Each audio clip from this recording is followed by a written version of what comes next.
അധ്യായം 32. ഓരോ മനുഷ്യരെയും എളുപ്പം മനസ്സിലാക്കാൻ എല്ലായ്പ്പോഴും സാധിച്ചെന്ന് വരില്ല. ഓരോ മനുഷ്യരും അവരവരുടേതായ രീതിയിലാണ് മറ്റുള്ളവരോട് പെരുമാറുന്നത്. സത്യങ്ങൾ മറച്ചുവെച്ച് പെരുമാറുന്നവർ ഉണ്ടാവാം. സത്യമാണെന്ന് തോന്നിപ്പിക്കുന്ന രീതിയിൽ കള്ളങ്ങൾ പറയുന്നവരുണ്ടാവാം.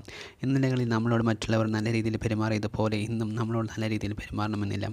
ഓരോ മനുഷ്യരിലും ഉണ്ടാകുന്ന തോന്നലുകൾ അനുസരിച്ചാണ് ഓരോരുത്തരും നമ്മളോട് പെരുമാറുക. ചിലരൊക്കെ നമ്മളെപ്പറ്റി മറ്റുള്ളവരോട് ഇല്ലാത്തത് പറഞ്ഞുവെന്ന് വരാം. അത് കേൾക്കുന്ന വ്യക്തികൾ അതൊക്കെ സത്യമാണോ എന്ന് അന്വേഷിക്കാതെ കണ്ണടച്ച് വിശ്വസിച്ചുവെന്ന് വരാം. നമ്മളുമായി അകന്നെന്ന് വരാം. നമ്മളെ കുറ്റപ്പെടുത്തിയെന്ന് വരാം.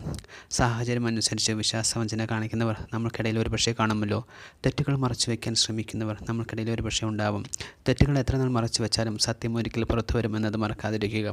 ഒരാൾക്കും മറ്റൊരാളെ ഒരു പരിധിയിൽ കൂടുതലായി മനസ്സിലാക്കാൻ കഴിയണമെന്നില്ല.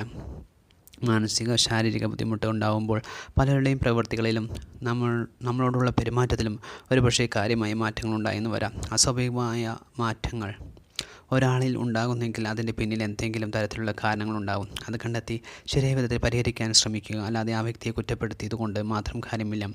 ആർക്കും ആരെയും എളുപ്പം മനസ്സിലാക്കാൻ കഴിഞ്ഞെന്ന് വരില്ല എന്ന യാഥാർത്ഥ്യം മനസ്സിലാക്കാൻ സാധിക്കട്ടെ.